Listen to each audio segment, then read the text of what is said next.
what's unique about the university is all of the medical students, while here on campus, are commissioned officers in either the Army, the Air Force, the Navy, the Public Health Service, and we have our first Coast Guardsman this year as well, which essentially means that the students earn a salary while they are in school, and they also leave and graduate medical school completely debt-free. So I've included the QR code if anybody's interested in learning more about the university.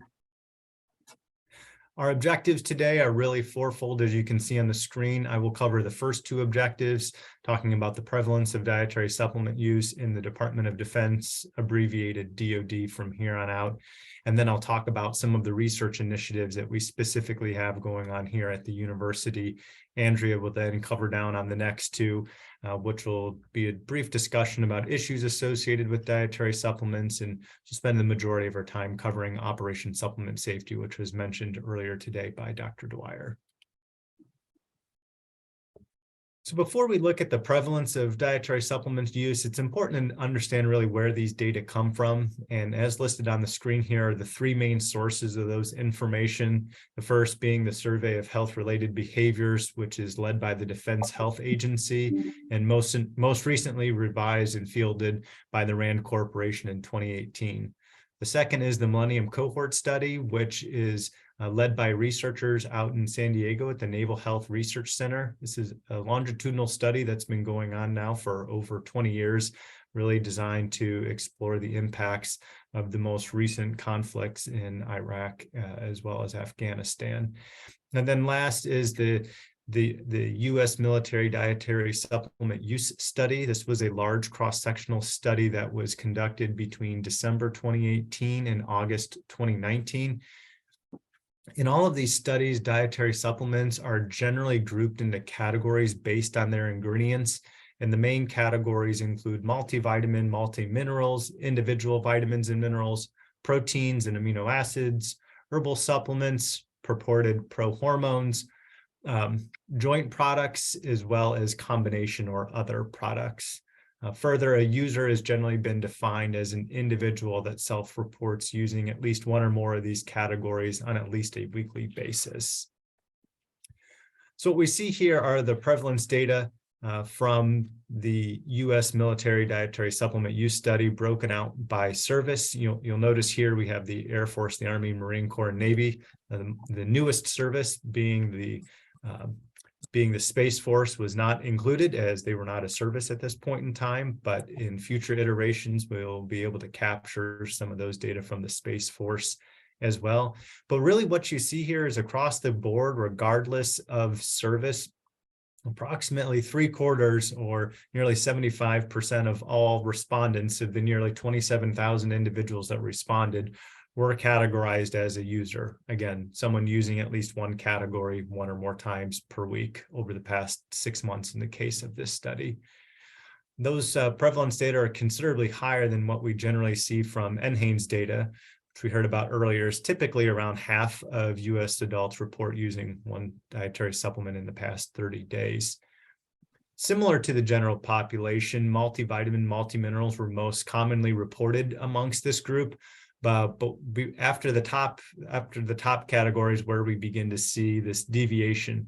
With military service members, the second most common category was a protein or amino acid supplements, really followed by combination products. So these were products that really covered multiple categories. And you can see that's generally different than the main population, than the general US population. And Andrea will discuss some of these particular products in greater detail in her slides to come.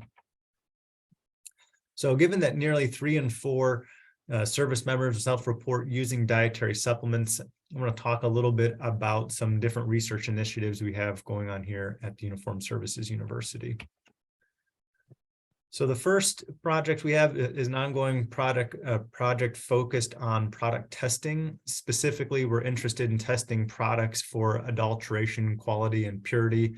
This project is really a collaboration between USU and the University of Mississippi, also known as Ole Miss.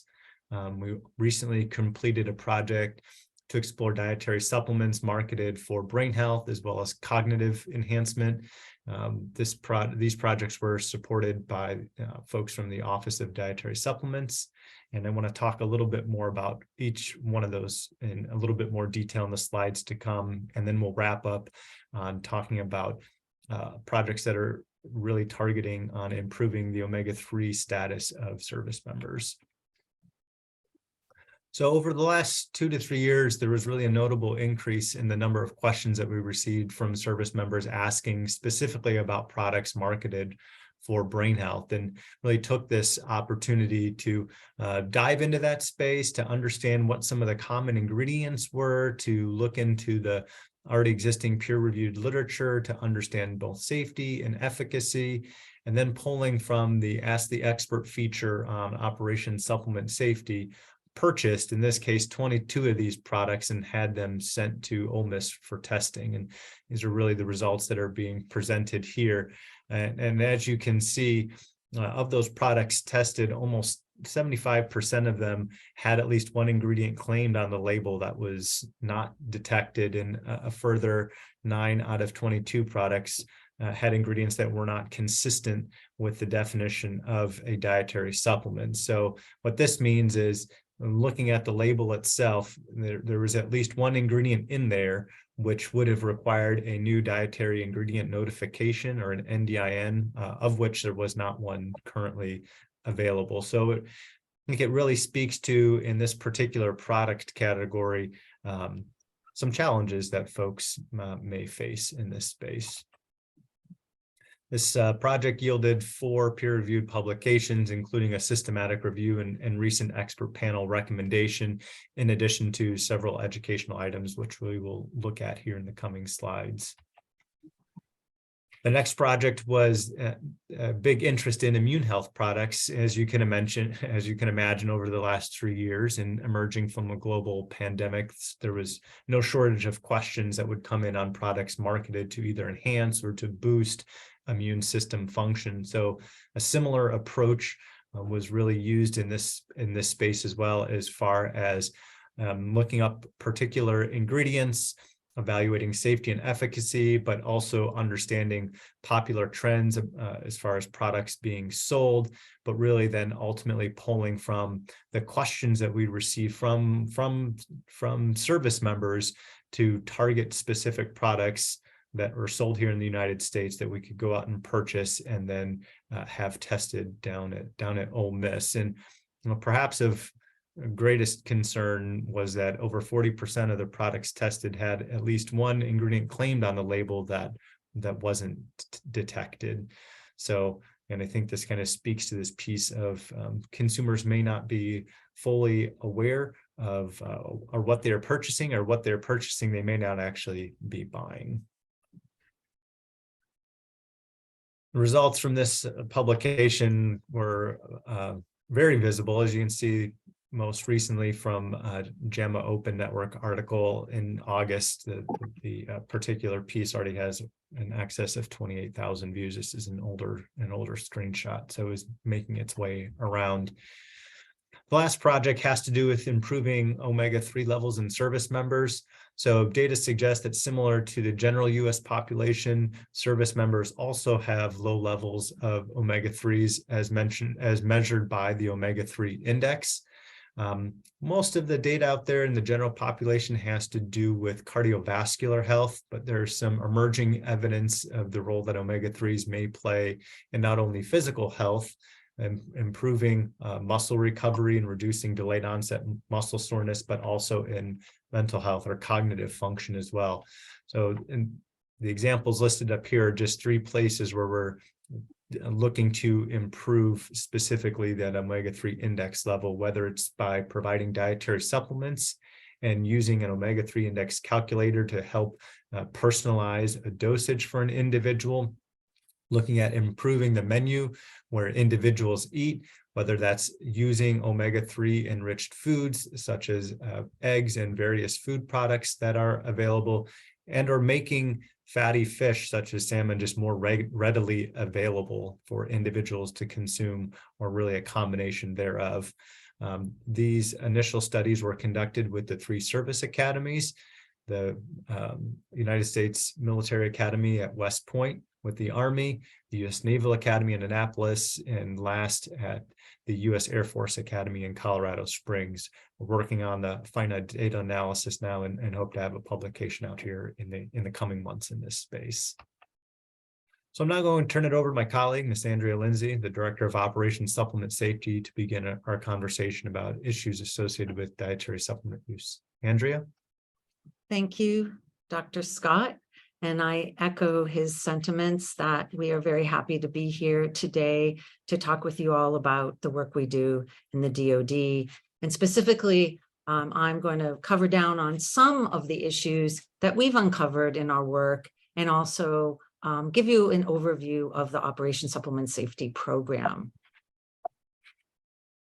It's not letting me advance, Jonathan. Okay. So first, I'll talk to you a little bit about, this misinformation that we know is ever present on the internet. And there's peer pressure to take what others are taking. Service members share information. They certainly talk in the gyms, et cetera, about products they are taking. We also track direct marketing to service members and by some dietary supplement manufacturers, as some offer discounts and free trials. We even have some recent information that some off-base dietary supplement retailers are coming on base and providing free samples. Due to the potential safety issues and quality of some high-risk dietary supplements, direct marketing to military is a concern, as these products could present a risk to the health and careers of our service members. FDA has found contaminants and adulterants, and we've listed some of those there on the screen. We have also tested, as Dr. Scott mentioned, products and found contaminants and adulterants. Also, FDA has said the high-risk categories are bodybuilding, weight loss, and sexual enhancement. We've also identified the brain health category as a new high-risk category of supplements.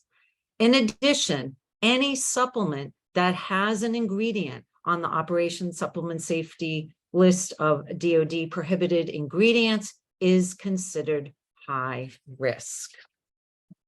We also know from our work and also documented that service members are at risk for adverse events and that some products can be a threat, cause them to be a threat for military readiness. And so that is why we are here and our program exists. And I don't even like to mention the cost of taking a service member out of service, because of course the health event is serious enough, but the cost to then maybe take a service member out of service is also an issue as well. Next slide, please. So I wanted to show this example of a positive urinalysis.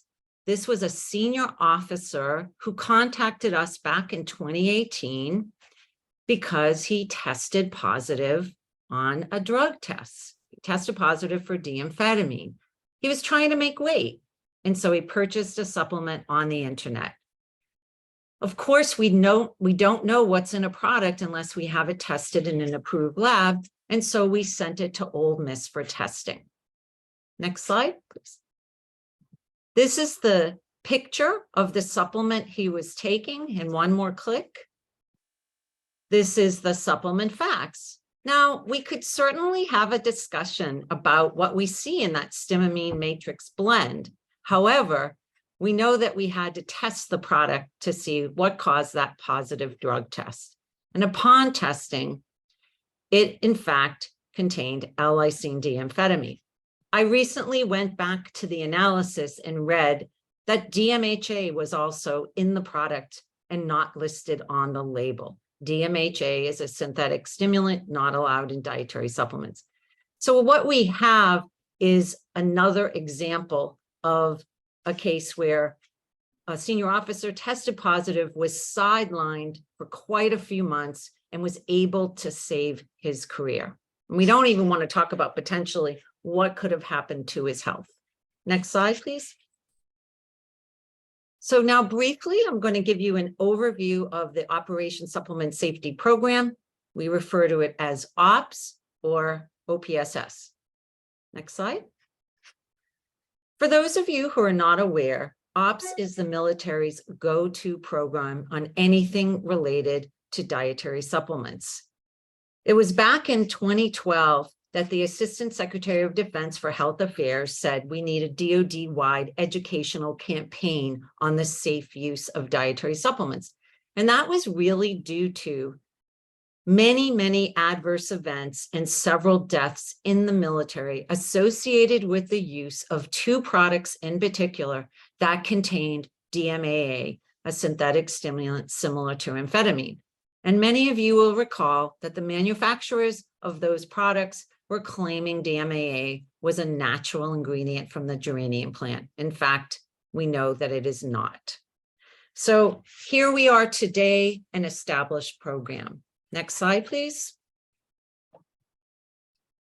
I want to emphasize our mission. And as I mentioned, we know that there is a potential for adverse events from service members that take many dietary supplements that could be dangerous, which poses a threat to military readiness. While we acknowledge that it is challenging for us to measure any behavior change, we know that education brings awareness to this topic. So we want service members to be informed users, and this is the behavior we are trying to impact. Next slide. So on the tablet on the right, you can see the main page of the website. And I've actually chosen the tablet form because we know from our analytics that about 70% of our users are on the mobile device. So everything we do, we hope is consumable on the mobile device. We have many approaches to our education. Certainly the website at ops.org is a very big piece of that education. It's extremely important for us to get out from behind the desk and meet service members where they are. We do a mix of webinars and in-person presentations, and we show our work at professional conferences. It's very critical for us to have that interaction to keep our information relevant and focused. Next slide. So this is showing on the left-hand side of the screen our Department of Defense instruction, or as we refer to it as the DOD, 6130.06, use of dietary supplements in the DOD. Due to the frequency of dietary supplement use by service members, an overall DOD policy was needed to provide guidance to ensure safe supplement use and minimize the risks to the force of potential life-threatening adverse events resulting from dietary supplement use.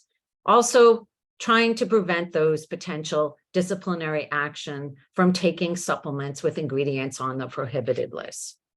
So what does the DOD essentially say? Well, we've listed that on the right side of the screen. It formalizes Operation Supplement Safety as the DOD program. So we went from that educational campaign back in 2012, 10 years later, we're an established mandated program.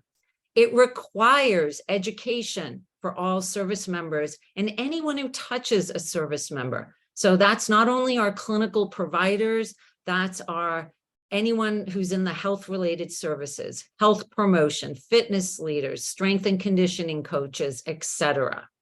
For these individuals, we are creating a health professional module, and I'll talk about that in a minute.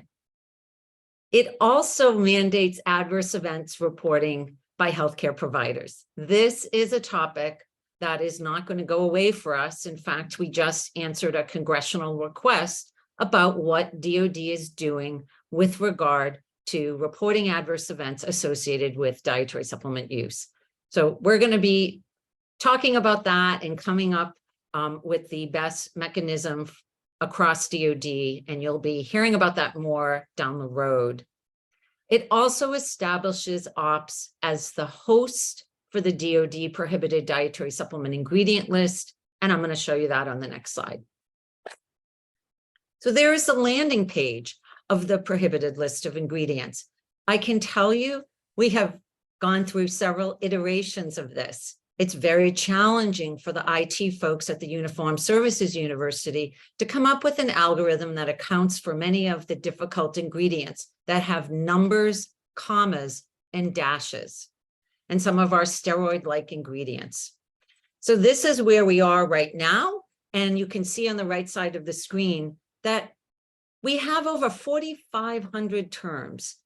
And so that's about 790 primary substances and about 3,700 synonyms. We cannot post the entire list. And so service members or anyone working with service members has to type in every ingredient separately. And we acknowledge that is a daunting task. We are working on an app that I'll tell you about in a minute. Next slide, please. So we've typed in DMHA because we saw that on our product label. And on the next screen, you see that it clearly tells the user the ingredient is on the prohibited list. You also see those other names listed. That is, we know sometimes there are other names listed on the product label. And you also see a reference link and more info. When we have that information, we provide that. All of this will be provided in the app that we are working on. Next slide, please. So this is our scorecard or algorithm, and another educational tool we have in the toolbox of trying to educate the masses on the topic of dietary supplements, which is not an easy topic to educate on. So we developed this and tweaked this. This has been several years now. And we know that navigating ingredients is very challenging, especially with performance enhancing substances. And so there's many steps a provider and certainly a service member have to go through.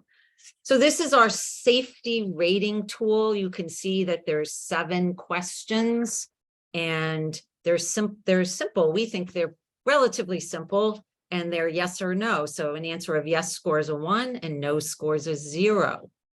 So products scoring less than 4 are considered risky and products with 4 or better are considered less risky. Now with the signing of the DOD, the first thing a service member has to do is to determine whether or not their product has a prohibited ingredient. If it does, they should cease and desist. If it does not, this is a useful tool. Next slide. This is showing our interaction active version of this. It's under check your supplement on the main page of Operation Supplement Safety. I know I've used this many times in a store, helping family and friends choose supplements. And so if you haven't tried it, I encourage you to do so. Next slide, please. This is just a snippet of our educational materials. We recently updated our messages for leadership. You're seeing on the left-hand side of the screen. And our Real Foods handout continues to be one of our more popular educational products on the website. Next slide, please. So as Dr. Scott talked about, at CHAMP, we have research initiatives where we evaluate the evidence for dietary supplement claims to understand the potential benefits, potential harms, and whether the claims made are backed by science. These initiatives help us at OPS to respond to inquiries in providing the most up-to-date, evidence-based information and producing educational materials for our service members and providers. So you can see there the pictures of the brain health guide and the more recent immune health guide. And these are a compilation of the individual evidence-based articles. We have a few graphics and we're able to then push out the information on social media as well. Next slide, please. Well, I was very excited to participate in our podcast series. It was the first time we did it with this immune health project. And you can see we were very fortunate to have Dr. Costello and Dr. Brown participate. I personally had a lot of fun. I'm not sure everyone at CHAMP would agree because we were on a very tight deadline. But the good news is we know we can do it. If you haven't listened to these, put on your headphones, take a walk, and listen in. There's some really great information, and those are available on our YouTube channel. Next slide, please. Well, I'm just showing the landing page of our Ask the Expert portal. That's available on every page of the Operation Supplement Safety website. Our Ask the Expert questions are a very large part of the work that we do. Since the DOD was signed, we are averaging over 120 questions a month. All of the answers are evidence-based, and we strive for 5 to 8 business days. On the next slide, I'm showing a sample question. This was from an active duty service member. Is Pump X safe to use in the DOD? And on the next slide, we show what we find on the marketing website. The team gets busy, and we point out that we can only provide information from the marketing website. Of course, this is not based on any testing in a lab. And so we've looked up this product. We, see the label, and on the next slide, we point out that, in fact, this product contains 3 ingredients on the DOD prohibited list. Those are 3 ingredients which should not be in dietary supplements. We also have evidence-based articles on those ingredients. So we have a little paragraph that we include in our answer on those ingredients, and also cover down on the other ingredients of concern. So you see there 300 milligrams of caffeine. And then to answer the question, is this product safe? Of course, we have no way of knowing what would happen to anyone with the combination of these ingredients in the body. Certainly a very big concern for our service members. Next slide. So we're on social media, Facebook, Instagram, Twitter, and YouTube. And I know that we share Office of Dietary Supplement tweets and et cetera, and they are very good about also pushing out our information. Next slide. So what's next for us? I mentioned the health professional module. So we're on sections 4 and 5 of the module. We've got 5 sections that we've scoped out, and 3 have been built. We anticipate completion and rolling this out probably not until the end of 2024. We will probably have it on the JKO platform. And so it can be of value to not only service members, but anyone, any providers that are in or outside of the military. And we also send out the sections as we complete them to have people review them, and we will also test it in the environment before we launch it. Next slide.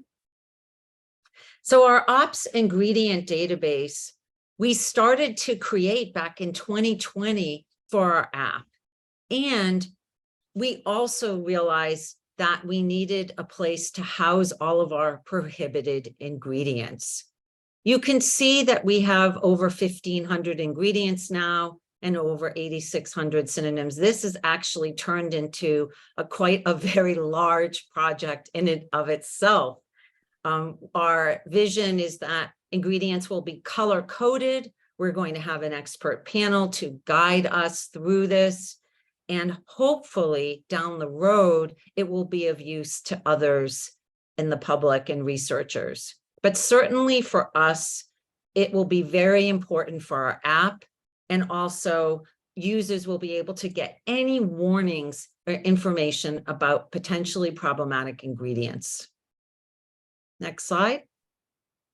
So I couldn't be more excited about our app because I feel like we always get the comment, and especially from service members, why is it so difficult? And, our vision is that the app will allow a user to quickly seek information about dietary supplements, ingredients, and some products, and if they've been identified for potential risk. So the idea is that the app does all the multi-step work for the end user, and then you see that barcode scanner, and you see that will point out if a product is third-party certified, if it has a prohibited ingredient. What is that ingredient? Are there some issues with it? Is it a WADA prohibited ingredient? So that project will also probably not be completed until the end of 2024. Perhaps next year at the Practicum, we will do a live demo of the app, and that would be really exciting. And so we have to beta test it as well. And you'll be hearing more about that in the next year. So with that, I really want to thank you again for the opportunity to just give you a little insight into the work we're doing within the DOD. And Dr. Scott and I are happy to take any questions or comments that you may have. Thank you. Wonderful. Thank you, Andrea, and thank you, Jonathan. We do have some questions in the chat, and there's one from a long-term follower of yours and of Champ, and it dovetails with another question. Also, want to know about what other partnerships you may have to increase your work and put out your message. We know that you work with the Office of Dietary Supplements closely. What about the other federal agencies? Are they assisting you? Are you working together in some fashion? I know you have a number of programs. Well, thank you for that question. You know, our work that we do with our federal partners is really critical. And we do work with all of them, and particularly, I would say, you know, Department of Justice, we work very closely with, and of course, FDA and FTC, and really everyone in DEA. You know, we frequently will write to DEA, for example, to say, can you help with an ingredient? We don't know what this ingredient is. Is this a scheduled ingredient? And they really, you know, provide us with assistance. We also, for the second time, will be doing our Let's Talk Dietary Supplement. And I think the vision there was really to do exactly that, is say, let's all have a discussion and share resources on this topic, because we all come at it from a different standpoint. So our federal partnerships are very important. All of our military service specific partnerships are very important. The Office of Drug Demand Reduction is one of our partners. That's the drug testing. And also we've partnered up with the United States Anti-Doping Agency in the past. And that just gives you a little bit of, hopefully, insight of that. It's like you have the canary in the mine shaft. Oftentimes the service member provides that initial you know, surveillance or question, and you pass that information along when it's relevant to federal partners, right? Right. Correct. I mean, we share that with all of them, and then, you know, what they do is what they do. And I think that really speaks to the topic in general, that all of the federal partners have a unique stake in this topic area. And I think that we've worked together very effectively in sharing information, and it certainly has been a huge benefit to us. All right. Maybe that begs a question for Dr. Scott, talking about partnerships. You mentioned a partnership with Ole Miss for some analytical work. With your ongoing studies, say with the omega-3 study, do you have university partnerships with that? You mentioned the omega-3 index, and I was wondering how that was measured. Yeah, so we've worked very closely with the U.S. Army Research Institute of Environmental Medicine, or USAREUM, located out of Natick, Massachusetts, for a lot of this work. The omega-3 index is being measured currently with using Omega Quants products. So just using a couple drops of blood on a treated piece of on a special piece of treated paper that then is sent off for analysis in this space. We certainly welcome the opportunity to engage and interact with other university and academic partners in this space for sure, as it's an interest, as mentioned, not only for us, but seems to be a growing interest amongst many others. Great, wonderful, wonderful. Andrea, is the OPS scorecard database available to the public? The OPS scorecard is also check your supplement on the main page of Operation Supplement Safety. And that is also available as a downloadable PDF. But the ingredient database that I mentioned is not available yet. I know we have a lot of acronyms and sometimes it's challenging to follow it all. Hopefully that answered the question. Yeah, there's a question whether you interrelate with the Veterans Administration, and I would say yes, they're involved in the Dietary Supplement Nutrition Coordinating Committee. Yes, they're a part of our audience, absolutely. Okay, I think here's a question. Is there any discussion about the positive effect of dietary supplements, which often have better outcomes with less adverse effects than pharmaceuticals used for the same health imbalance? So do supplements sometimes fare better in terms of adverse events or positive outcomes than traditional medicines? I think that depends on the population and what you're looking at, what type of outcomes. Yes.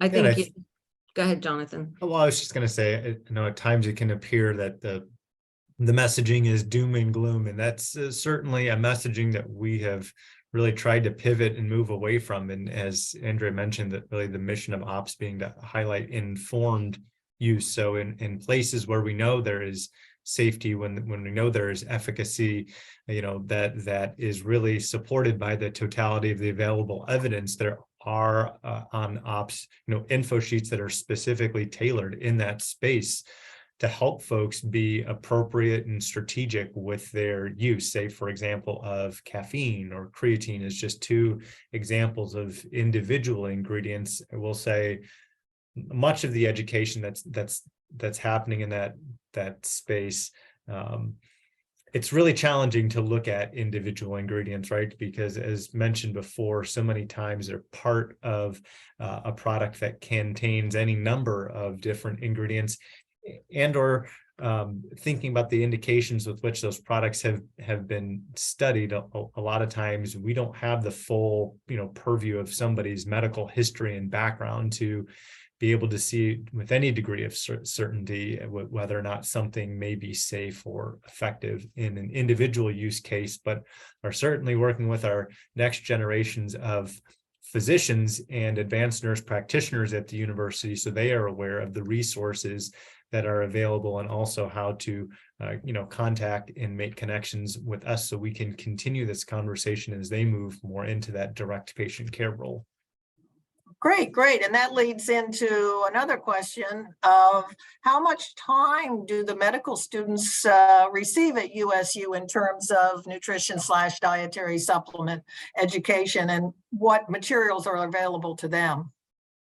Yeah, that's a good question. So during their first year, they receive a block of instruction during their pre-clerkship time period on dietary supplements that is more of an overview of the regulatory landscape and begin to introduce some of the resources that are available to them. And then once they've gone out and completed some of their clinical work or clerkship time period, we see them during their third year during a module called Bench to Bedside and Beyond, in which case we really dive deeper into the topic and use some case scenarios and different products to further highlight their ability to integrate and leverage the resources that are available, and really begins to help them think about the discussion they'd like to have with their patients as it pertains to dietary supplements. Also thinking about the new electronic health record that is beginning to be deployed across the Department of Defense,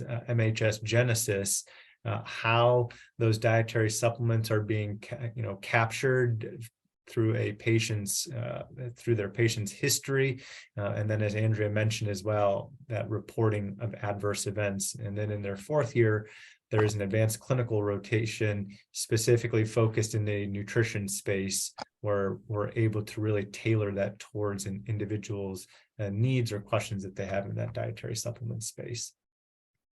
Wonderful, wonderful. Sounds like you're a little bit ahead of the curve there with trying to promote nutrition education in the medical schools. Well, I thank you very much for your presentation today, and the participants will have your contact information, and now they know where Ask the Expert lives. And you might be flooded with questions, Andrea. Well, we welcome any questions that come our way. So thank you. Thank you again for your presentation, and I think we'll move on in this session. And I'd like to invite Dr. Brown, who is currently a program director at the Office of Dietary Supplements, where she's interested in research that explores the impact of supplement use on resilience and health in diverse populations. And she's really going to tell us what resilience is all about. As the chair of the Trans NIH Resilience Working Group, Dr. Brown's work focuses on elucidating biochemical mediators of resilience to help gain a better understanding of how physiologic adaptations to environmental and biological stressors may impact nutrient status and overall health status in individuals. Welcome, Dr. Brown.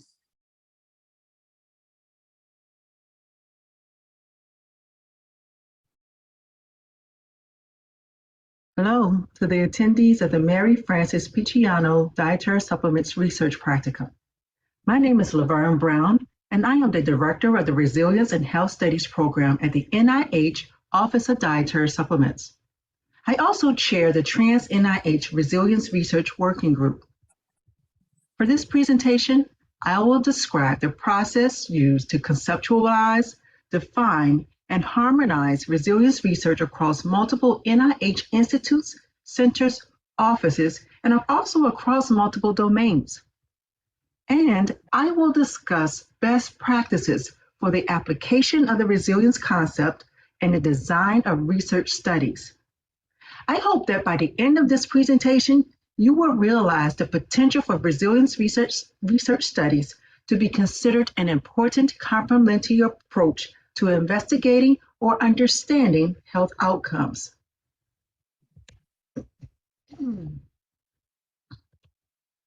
So why resilience? Why should we at the NIH, or why should you as researchers interested in the potential benefits of dietary supplements for improving health outcomes, why should any of us have any interest in resilience research? I'd like to answer that question by way of consideration of two case studies of two individuals that were evaluated as candidates for total knee arthroplasty. Dr. Heather Whitson, director of the Duke Center for the Study of Aging and Human Development, presented these case studies last year at the Trans NIH Resilience Working Group seminar series. Now, from the case studies, one individual was described as a 76-year-old woman who was a caregiver for her husband. She'd had obesity, hypertension, depression, a sedentary lifestyle, and a history of coronary artery disease treated with a stent back in 2015. Now, on the other hand, there was a 75-year-old man with well-controlled hypertension and glaucoma. He played golf and tennis weekly and had a supportive wife and two daughters that lived nearby. And it turns out that both individuals went through with the knee replacement surgery. But following the surgery, the woman, despite having several known risk factors, bounced back from the surgery with full recovery, while the gentleman, despite having relatively fewer risk factors, suffered complication after complication and never fully recovered. So then, how do we predict which individuals can recover better following exposure to a stressor? Well, we believe that resilience frameworks can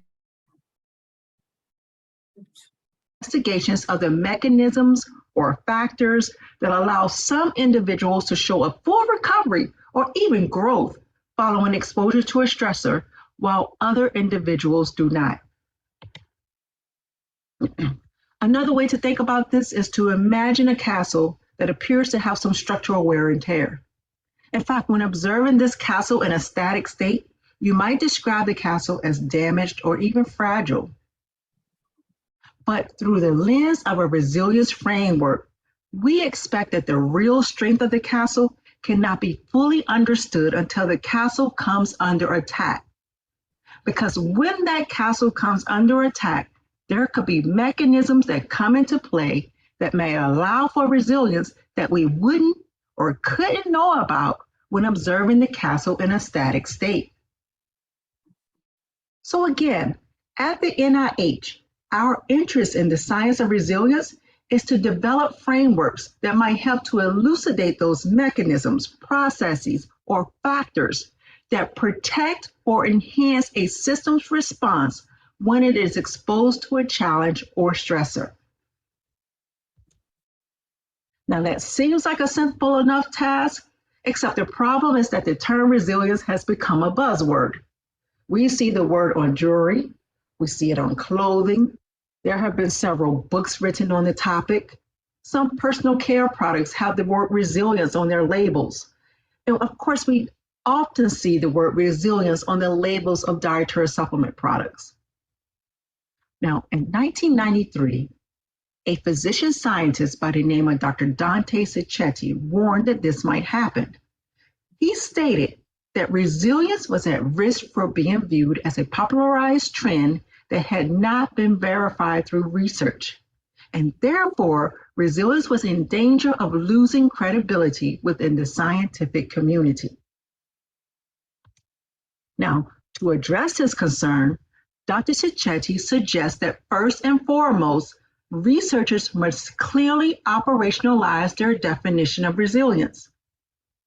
He also warned, though, that definitional diversity could result in vastly different conclusions drawn amongst similar profiles.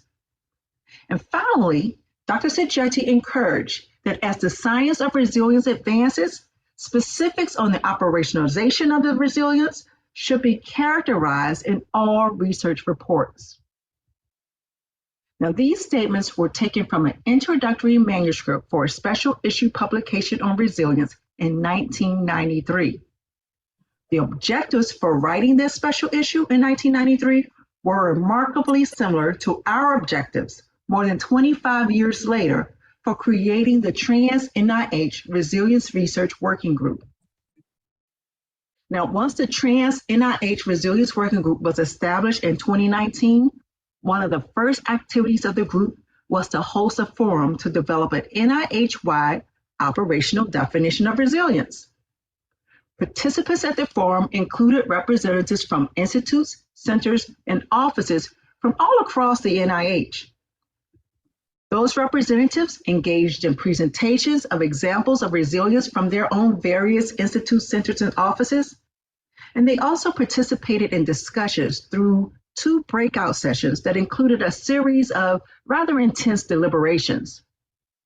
But it was through those intense deliberations that the forum participants were able to come together and suggest criteria for consideration of an NIH-wide definition of resilience. So with the suggested criteria and an acknowledgement of key resilience concepts that had been previously utilized in the literature, an NIH definition of resilience was developed, and it states, resilience can be defined as a system's capacity to resist, recover, grow, or adapt in response to a challenge or stressor. Now, to fully capture the functional aspects of resilience, the Trans-NIH Resilience Research Working Group also developed a conceptual graphic. The graphic, shown here, represents that over time, a system's response to a challenge might show varied degrees of reaction that likely fluctuate in response to the type of challenge, the severity of the challenge, the length of time exposed to the challenge, and/or innate or intrinsic or even extrinsic factors. The graphic also shows that a system can be represented by various domains, factors, or processes that impact human health. For example, the system could represent an environment or a community, but also an individual's psychological, physiological, and molecular capacity. And finally, the graphic highlights a system's potential reaction or response to a stressor. For example, when a system is exposed to a challenge or stressor that results in no disruption to the system, then the system has responded by resisting the challenge. That is ultimately restored to baseline status, then the system response is characterized as recovery. Now, if the system is initially disturbed and then recovers, and the recovered state is an improvement compared with baseline, then the system showed growth or an adaptive response. Each of these reactions are relevant to resilience outcomes.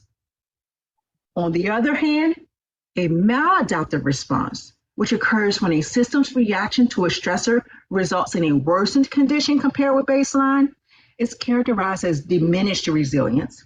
And then resilience is lost at the point of collapse and when there's no sign of recovery. So soon after developing the conceptual graphic, the resilience team at the Office of Dietary Supplements developed the Resilience Research Design Tool to offer guidance on questions to consider when reporting on or designing resilience research studies. The tool provides a flowchart of 6 questions that we believe if these 6 questions are affirmed, that they might improve consistency on the characterization of key features in a resilience research study design. Now, we consider this to be a minimal first step towards harmonizing the science of resilience. So let's walk through the different layers of this resilience research design tool. The first question in the flowchart asks, are one or more key research terms identified in the title, abstract, or specific aims? Now, we consider research terms such as adapt, adaptogen, growth, homeostasis, modulators, mediators, protective, reconstructive, recovery, repair, of course, resilience, resist, and reverse. All of those are considered examples of resilience research terms that should be present in the title, abstract, or specific aims. But the real goal of this question is to acknowledge that inclusion of the word resilience in a study design does not automatically qualify a study as one that will advance the science of resilience. And on the other hand, exclusion of the word resilience in a study design does not automatically disqualify a study as one that will advance the science of resilience. The Resilience Research Design Tool also acknowledges, with question number 2, that research studies that are designed to explore resilience should not focus solely on disease, risk pathways, or adversity. We believe that this only gives half of the story.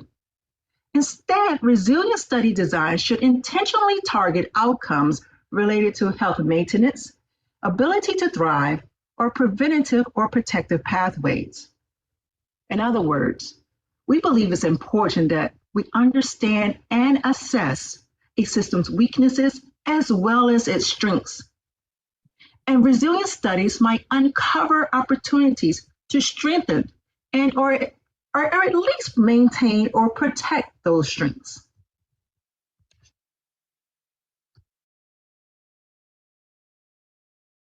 It alludes to the concept that resilience encompasses the capacity to resist, adapt, recover, or grow in response to a stressor or challenge. This means that research studies that are designed to explore resilience outcomes should appropriately characterize a stressor or challenge from which an outcome is measured. Examples of stressors and challenges that have been characterized in resilience research studies include, and of course, this is not an exhaustive list, but it includes challenges like aging, work overload, natural disasters, and high amyloid plaque burden, and that's just to name a few. Now, in some cases, proxies for stressors have been used in resilience research studies when direct measures of a stressor are not feasible. For example, when exploring virus exposure as a stressor, antibody load has been used as a proxy to determine the likelihood of a previous exposure. The resilience research design tool continues with question number 4, which asks, is an intervention identified? Or are protective factors identified? Or are protective factors sought for discovery? Now, this question in the resilience research design tool encourages researchers to explore the possibilities that resilience outcomes can result from traits that are innate or intrinsic to a system, and can also result from other internal factors as well as external factors. We believe that full characterization of the factors and/or traits that influence resilience, and that includes interventions as well as protective factors, will improve the harmonization of resilience measures and metrics. And question number 5 of the resilience research design tool reminds researchers that measures and metrics in a resilience study design should be intentional about capturing changes that strengthen and/or empower a system towards resistance, recovery, growth, or an adaptive response. Now, keep in mind that the system to which I'm referring can represent your whole body, your mind, your community, your environment. It can represent your immune system. It can even represent your digestive system. Whatever the system is, the goal of building resilience capacity is to strengthen and/or empower that system towards better health outcomes. Now, in a moment, I will walk through an example that illustrates the application of this as well as the other criteria in the design tool. But first, I'd like to point out that we use the resilience research design tool to identify a few examples of resilience research studies that were co-funded at the Office of Dietary Supplements between 2018 through 2020. You can see from the titles of these studies that a range of systems and domains are represented. The titles show psychological, neurological, immune, and behavioral domains represented. Likewise, a range of stressors were well characterized in each of these studies. We see stressors like sleep deprivation and social defeat,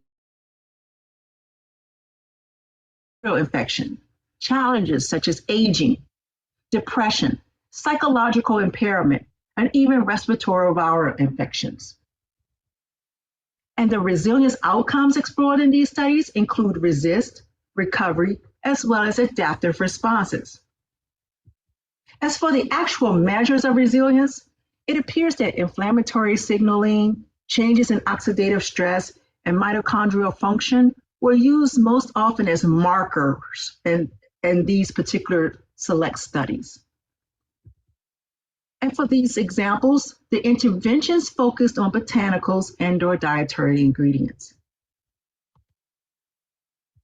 So now, let's consider the application of the resilience research design tool with respect to an actual study. Here's an excerpt of a study that was co-funded by the Office of Dietary Supplements. I've modified the title and intervention slightly to protect the investigators and research integrity. Now, this study, which I've titled Mechanisms and Active Compounds in the Botanical Water Extract, or BWE, serves as a good example of a resilience research study that checks all boxes of the resilience research design tool. Now recall, the first question of the resilience research design tool asks, are one or more key research terms identified in the title abstract, or specific aims. We see here that the key terms identified in this study include the words enhance and reverse. But note, the word resilience was not mentioned anywhere throughout this study. The second question of the Resilience Research Design Tool asks, does this study target health maintenance, ability to thrive, or preventative or protective pathways?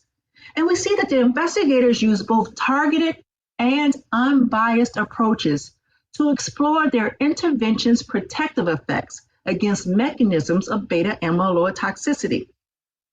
The investigators go on to say that the mechanisms explored in these studies are relevant to age-related decline in neuronal health and cognition in general, and are not limited to those associated with beta amyloid toxicity. In other words, the investigators were careful to not focus the study solely on the disease pathway or the beta amyloid toxicity. Instead, the investigators were intentional about exploring the protective factors that allow for neuronal and cognitive health in general. The third question of the Resilience Research Design Tool asks, does the research design include a stressor or a proxy for a stressor or challenge? And here we see that the stressor is the aged mouse model of Alzheimer's disease that has the high beta amyloid plaque burden. The intervention in this study is the botanical water extract. And then two key questions of the Resilience Research Design Tool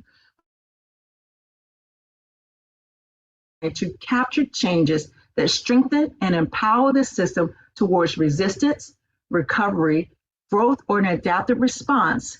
And then does the intervention act directly on the system? We see here that the investigators show that their intervention, the botanical water extract, was able to reverse learning deficits in the aged mouse model of Alzheimer's disease without altering the brain beta amyloid plaque levels. This suggests that the intervention could attenuate beta amyloid neurotoxicity without altering its formation or deposition. This means that the intervention did not act on the stressor and instead acted on the system to strengthen the system such that learning deficits were reversed despite continued formation and deposition of the beta amyloid plaque. So that was a really good example of a study that met all criteria of the Resilience Research Design Tool. But let's take a look at another study. This example represents a study that was not at all designed to explore resilience outcomes. But nonetheless, we can use the Resilience Research Design Tool to consider if or how a study might be modified such that it could explore resilience outcomes if that were the desire. We see here from the title that the focus of this study is to determine the effects of this essential oil combination against pathogenic bacteria that is commonly found in the respiratory tract of cows. Now, since this study is not a resilience study, we do not expect there to be any resilience terms in the report. But with respect to question number 2, some might characterize this study as having a focus on health maintenance, because we see that the investigators have aimed to evaluate the effectiveness of 4 essential oil components as antibiotics against those pathogenic bacteria. The stressor in this study is the opportunistic bacteria, and the intervention in this study is the essential oil combination. Now, in response to questions number 5 and 6, which ask, are the metrics designed to capture changes that strengthen and empower the system towards resistance, recovery, growth, or adaptive response? And then does the intervention act directly on the system? We see that the study actually focuses on the measurement of bactericidal activity or minimum inhibitory activity. In other words, the measures clearly focus on the pathogenic bacteria or the stressor. And it doesn't appear as though this study was designed to capture changes that show that the host or the system had been strengthened by the intervention.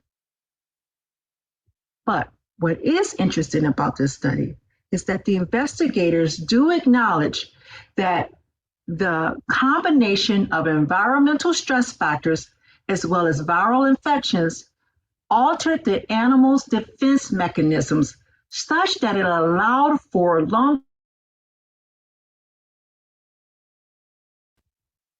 So I point this out because it seems that one way to complement this study with a resilience study design will be to go back and measure whether the intervention was able to help strengthen the defense mechanisms in the calves such that despite exposure to the environmental stressors and viral infections, the calves might be better able to resist lung colonization by the pathogenic bacteria.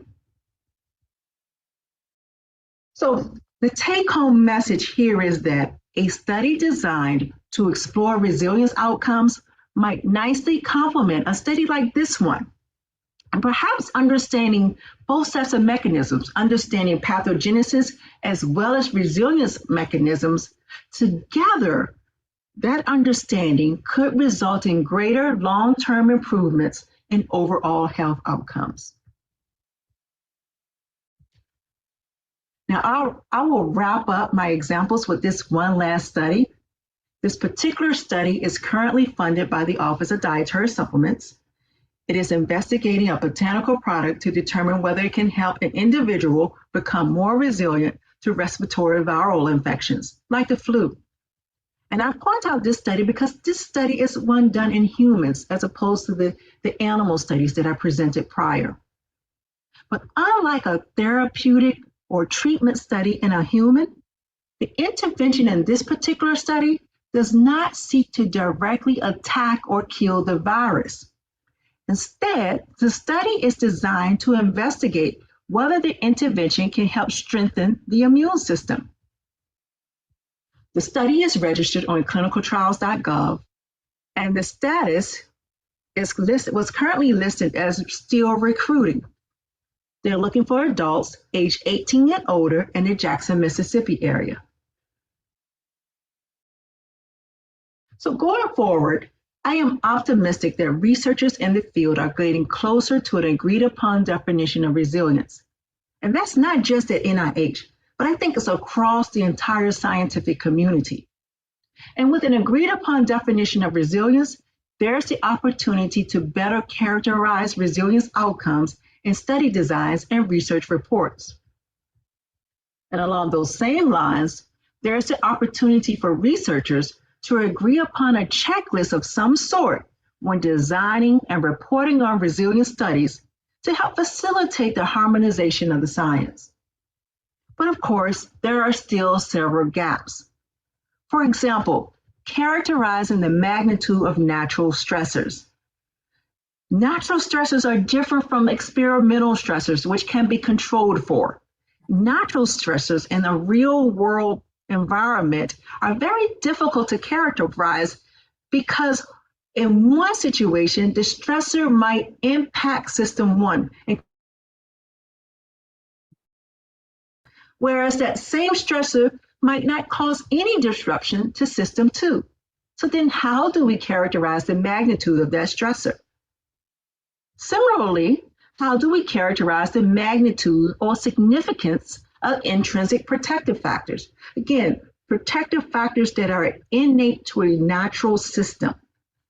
How do we characterize how significant those protective factors are against various stressors? Other gaps that should be explored or require further consideration is the duration, life cycle, or life stages of stressors, interventions, protective factors, and resilience outcomes.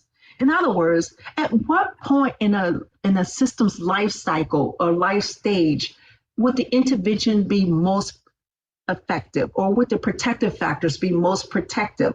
And at what point in a system's life cycle or life stage do stressors cause the most harm? And then when we're designing a study, what's the duration of the study? At what point do we determine that a resilience outcome has been recorded or observed? And then the measures and metrics. Are they domain specific? And even if they are domain specific, is there a possibility that there are unique measures and metrics for resilience outcomes that are different from those measures and metrics that we use for understanding disease pathways or disease outcomes? And finally, I'd like to highlight that the goal of the Trans-NIH Resilience Working Group is not to develop frameworks or definitions about who or which system or which community is resilient or not resilient. The goal instead is to characterize or design frameworks that better characterize study designs to understand which processes, mechanisms, factors are important for building resilience capacity. Now, given that dietary supplements are not intended to treat, diagnose, mitigate, prevent, or cure disease, a resilience research framework might be especially relevant for exploring the potential benefits of dietary supplement use. In other words, it is important that we continue to identify strategies for reducing burden, reducing stressors, and reducing adversity. And it's important that we continue to identify therapeutics that might one day help to eradicate all disease and infection. But while we're doing those things, we must not forget the importance of understanding how best to strengthen the system itself. Because even given our best efforts, that system will be exposed to and disrupted by a stressor or challenge at some point. And the goal is to help that system to respond to that disruption by way of a full recovery or even growth. So I'll close here, but if you're interested in learning more about this work, then I invite you to check out the Office of Dietary Supplements, as well as the Trans-NIH Resilience Working Group webpage. And maybe even consider joining our listserv, which can be accessed via the Resilience Research Scientific Interest Group webpage. Thank you for your time and your interest. I'm happy to answer any questions. Thank you, Dr. Brown. That was quite a presentation on a new topic area that I'm sure is new to many folks here. I have a question here. If you could expound a little bit more on how might dietary supplement research benefit from a resilience research framework? So specifically for supplements. Right, sure. Thank you, Dr. Costello. So what I tend to see with dietary supplements research is that there is often a proposal for investigating those dietary supplements with respect to a disease pathway. So what does that mean? We usually approach dietary supplement research with this impression that if we're blocking the disease pathway or somehow preventing that disease pathway from taking effect on the host or the system, then maybe we can call that a resilience outcome. Except with our resilience framework, we don't believe that resilience is necessarily just the opposite of a disease pathway. We believe that there's the possibility that protective pathways and resilience pathways are very different than those disease pathways. And so imagine now that if we investigate those dietary supplements, if our research on those dietary supplements are looking at the protective pathways and the resilience pathways, there could be very different outcomes than what we see if we continue to solely focus on the disease pathway. And I'll give you one example. I presented to you all during the presentation one of the studies that the Office of Dietary Supplements has funded. And it was a study looking at how well a botanical supplement might do with respect to immune health, right? And so if that group focused solely on whether or not that supplement could kill the virus and stop there, then they may have missed an opportunity, right? because in fact, that supplement was not designed to kill the virus at all. The supplement was not designed to focus solely on the disease pathway. Instead, I like to call it a more of a non-specific focus, right? When we consider the protective pathways or the resilience outcomes, we're strengthening the system in a non-specific fashion. That means that if you're strengthening the immune system, for instance, you're allowing the opportunity that maybe it doesn't matter which virus or which bacteria comes along. If you have appropriately strengthened the immune system, that the immune system might be better prepared to handle that attack. And so I think that's an important nuance for the dietary supplement industry, especially for researchers interested in better understanding the potential benefits of dietary supplement use.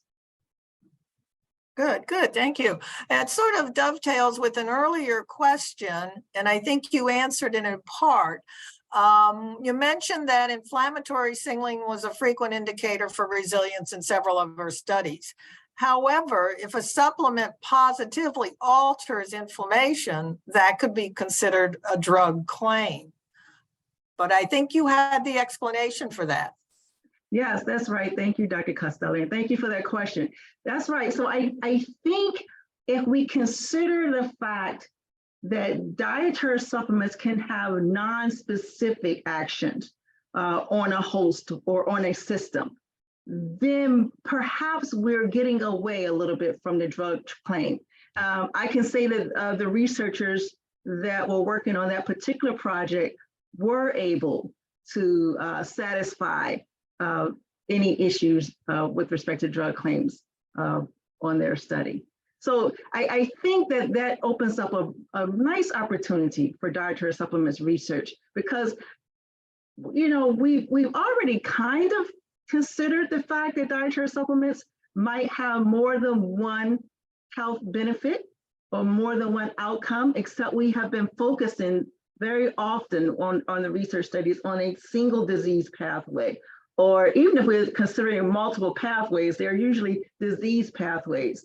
So I think with our resilience framework, we're opening up the possibility that there are other pathways that are protective pathways that might lead to resilience outcomes that need further exploration. Good. Thank you. I thank you. And here's someone in the audience who's sort of been reading our minds. Are there any validated biomarkers that have been shown to contribute to any resilience frameworks? Next steps.